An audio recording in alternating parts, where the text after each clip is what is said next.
Hello students, एडुमन channel पर आपका बहुत बहुत स्वागत है। आज की इस क्लास में हम हमारा जो टॉपिक चल रहा है उसी को कंटिन्यू करेंगे। Nutrients, composition, functions and sources. इस क्लास के अंदर हम पढ़ेंगे डाइटरी फाइबर के बारे में। अक्सर हम जब न्यूट्रिएंट्स की बात करते हैं तो हम fat, protein, carbohydrate, vitamins, minerals in सब की बात करते हैं, लेकिन डाइटरी फाइबर को हम थोड़ा डिनाई कर देते हैं। लेकिन डाइटरी फाइबर का भी अपने आप में बहुत ही इम्पोर्टेंट रोल है हमारी हेल्थ में।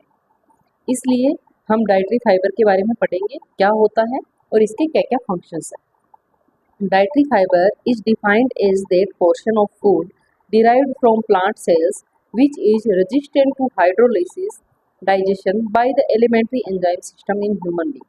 यानी कि डाइटरी फाइबर जो है वो हमें प्लांट सेल से मिलता है, प्लांट सोर्सेज से मिलता है।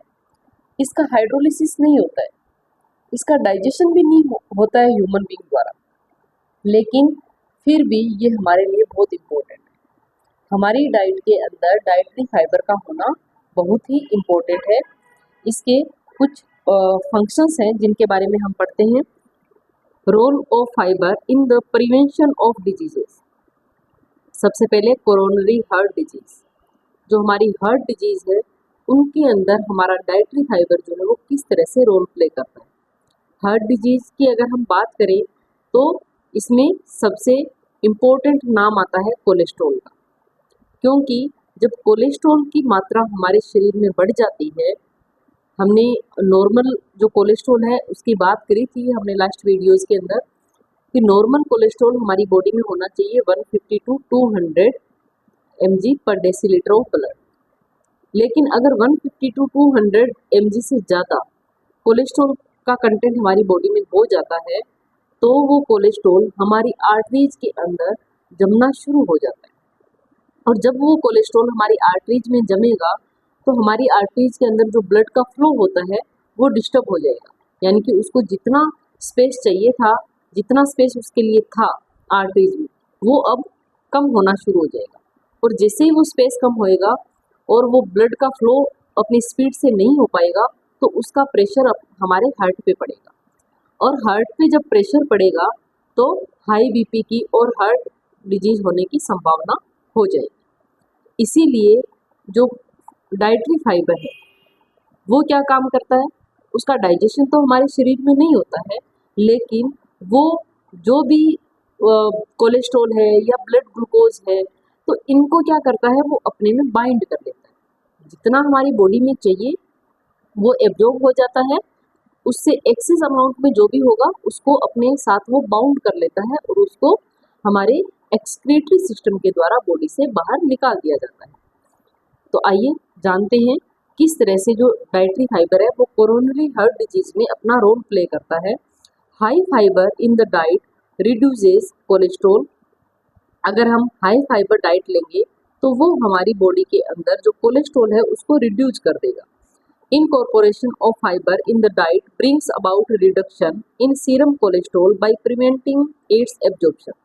और अगर हमारी डाइट के अंदर फाइबर है तो वो जो सीरम कोलेस्ट्रॉल है उसको रिड्यूस कर देगा, क्योंकि जो कोलेस्ट्रॉल का एब्जॉर्प्शन है उसको वो रोक देगा। 27% of total energy from fat, 59% carbohydrate and 55 gram dietary fibre पर 2500 calories produce most favourable lipid profile.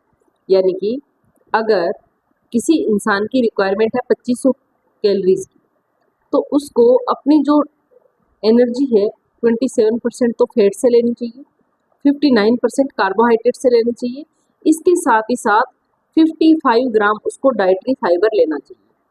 जब वो 55 ग्राम डाइटरी फाइबर लेगा तो जो कोलेस्ट्रॉल हमारी बॉडी के अंदर प्रोड्यूस हो रहा है और जो हमारी डाइट के थ्रू कोलेस्ट्रॉल जा रहा है उसका एब्जॉर्प्शन ये फाइबर कम कर देगा। और जब इसका एब्जॉर्प्शन कम हो जाएगा तो हमारी बॉडी के अंदर एक्स्ट्रा कोलेस्ट्रॉल बचेगा ही नहीं।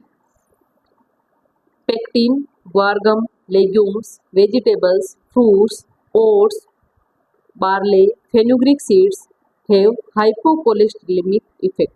यानी कि ये जितने भी मैंने फूड प्रोडक्ट बताए हैं, यानी कि जितने भी मैंने सोर्सेज बताए हैं फाइबर के, इन सब का हमारी बॉडी में हाइपोकोलेस्ट्रोलिमिक इफेक्ट होता है। हाइपो का मतलब होता है कम, और कोलेस्ट्रोलिमिक का मतलब होता है कि कोलेस्ट्रॉल कंटेंट कम करना। तो ये सारे जो फूड प्रोडक्ट है, चाहे वो पेक्टिन हो, चाहे वो गुआर गम हो। पेक्टिन किससे मिलता है हमें? फ्रूट से, जो राइपन फ्रूट होते हैं उनसे मिलता है। गुआर गम जो केस्टर बीन्स है उनसे मिलता है हमें। लेग्यूम्स, वेजिटेबल्स, ये सारे के सारे जो फूड प्रोडक्ट्स हैं, इनके अंदर फाइबर कंटेंट अच्छा होता है, और ये जो फाइबर कंटेंट है ये हमारी बॉडी के अंदर जो कोलेस्ट्रॉल है उसके लेवल को रिड्यूस कर देगा। नेक्स्ट है डायबिटीज मेलाइटस। जो डाइटरी फाइबर है वो डायबिटीज मेलाइटस को किस तरह से प्रिवेंट करेगा? Dietary fibre and complex carbohydrate both benefit type 1 and type 2 diabetes. जो डायबिटीज है आप सब लोग जानते भी होंगे कि दो तरह का होता है, टाइप 1 एंड टाइप 2। एक तो होता है इंसुलिन डिपेंडेंट डायबिटीज और एक इंसुलिन नॉन डिपेंडेंट डायबिटीज। एक तो होता है जिसको जुवेनाइल डायबिटीज कहते हैं। जुवेनाइल डायबिटीज का मतलब है कि जो कम एज के बच्चों में हो जाता है, उस डायबिटीज को जो इंसुलिन डिपेंडेंट डायबिटीज होता है। और एक होता है जो एल्डर एज में जाकर होता है और उसके अंदर इंसुलिन की डिपेंडेंसी नहीं होती। तो ये दोनों ही तरह के डायबिटीज के अंदर फाइबर जो है वो अपना रोल प्ले करता है। सच डाइट्स लोअर इंसुलिन रिक्वायरमेंट्स, यानी कि ऐसी डाइट जिसके अंदर डाइटरी फाइबर हो वो इंसुलिन के रिक्वायरमेंट को लो कर देगा। Diets high in carbohydrate and fibre improve glucose metabolism without increasing insulin secretion. अगर ऐसी डाइट जिसके अंदर कार्बोहाइड्रेट कंटेंट हाई हो और फाइबर कंटेंट हाई हो, क्योंकि कार्बोहाइड्रेट भी हमें प्लांट सोर्सेज से मिलता है। ऑलमोस्ट वो सारे सोर्सेज जिनसे हमें कार्बोहाइड्रेट मिलता है उनसे हमें फाइबर कंटेंट भी मिलता है, जैसे कि सीरियल्स है, पल्सेज है, फ्रूट्स है, वेजिटेबल्स है, इन सब में कार्बोहाइड्रेट कंटेंट भी होता है, इन सब में फाइबर कंटेंट भी होता है। तो ये ग्लूकोज के मेटाबॉलिज्म को रिड्यूस इम्प्रूव कर देंगे। इसलिए इंसुलिन का जो इंसुलिन डिपेंडेंसी है या इंसुलिन का सिक्रेशन है वो कम करने का काम करते हैं। Note, fenugreek seeds contain high fibre which is useful to diabetics. It also contains trigonelline, an alkaloid known to reduce blood sugar level.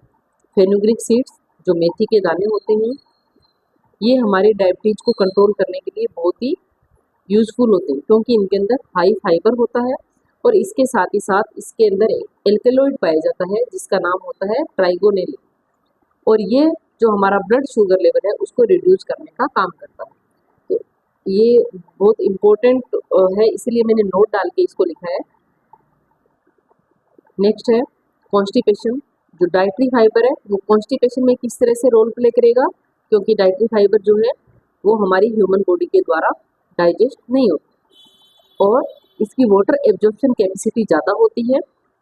इसके साथ ही साथ ये स्टूल वेट को इंक्रीज करने का काम करता है और रिड्यूस द ट्रांजिट टाइम, जो ट्रांजिट टाइम है उसको रिड्यूस करने का काम करता है, और गैस्ट्रिक मोटिलिटी यानी कि जो हमारी पेरिस्टाल्टिक मूवमेंट है उसको इन्हांस करता है और इसलिए हमें कॉन्स्टिपेशन जैसी बीमारी से बचाता है। नेक्स्ट है वेट कंट्रोल।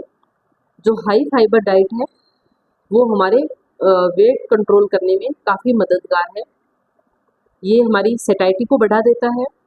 हमारी जो भूख लगने की जो होती है कि हमें एक फील आती है कि भूख लगी, तो अगर हम हाई फाइबर डाइट लेंगे तो वो जो भूख लगने वाली चीज़ है वो हमें फील नहीं होगी। इसलिए हम कम खाना खाएंगे, कम कैलोरीज हमारे अंदर जाएगी और इससे क्या होगा, हमारा जो वेट है वो कंट्रोल होगा। फिर नेक्स्ट है आरडीए, यानी कि कितना फाइबर हमारी डाइट के अंदर होना चाहिए। तो अगर हम 2000 किलो कैलोरी डाइट ले रहे हैं एनर्जी, तो हमें 40 ग्राम फाइबर लेना चाहिए। सोर्सेज क्या है फाइबर्स के? Cereals, pulses, legumes, green leafy vegetables, roots, tubers, fruits etcetera. तो ये था ऑल अबाउट हमारे फाइबर के बारे में, फाइबर क्या है और फाइबर किस तरह से हमारी जो डिजीज है उनमें रोल प्ले करता है। फाइबर भी दो तरह का होता है, सोल्यूबल फाइबर, इनसोल्यूबल फाइबर। तो जो सोल्यूबल फाइबर है और इनसोल्यूबल फाइबर है, दोनों का ही हमारी डिजीज को कंट्रोल करने में इम्पोर्टेंट रोल है। और कुछ डिजीज को हमने यहाँ पर डिस्कस किया है कि किस तरह से जो डाइटरी फाइबर है वो डिजीज को कंट्रोल करने में अपना रोल प्ले करता है। और डाइटरी फाइबर हमें कितना लेना चाहिए, यानी कि आरडीए हमारी क्या है डाइटरी फाइबर की 2000 किलो कैलोरी अगर हमारी एनर्जी की रिक्वायरमेंट है तो हमें 40 ग्राम डाइटरी फाइबर लेना चाहिए। तब हमारे जो कॉन्स्टिपेशन है या हार्ट प्रॉब्लम्स है या डायबिटीज़ है तो इस तरह की डिजीज होने के चांसेस कम हो जाएंगे। और इसके सोर्सेज क्या क्या हैं उनके बारे में भी हमने डिस्कस कर लिया है। अब नेक्स्ट क्लास में हम पढ़ेंगे फैट के बारे में। फैट क्या है, उसका क्लासिफिकेशन क्या है, उसके फर्दर फंक्शंस क्या है, इन सारी चीज़ों के बारे में।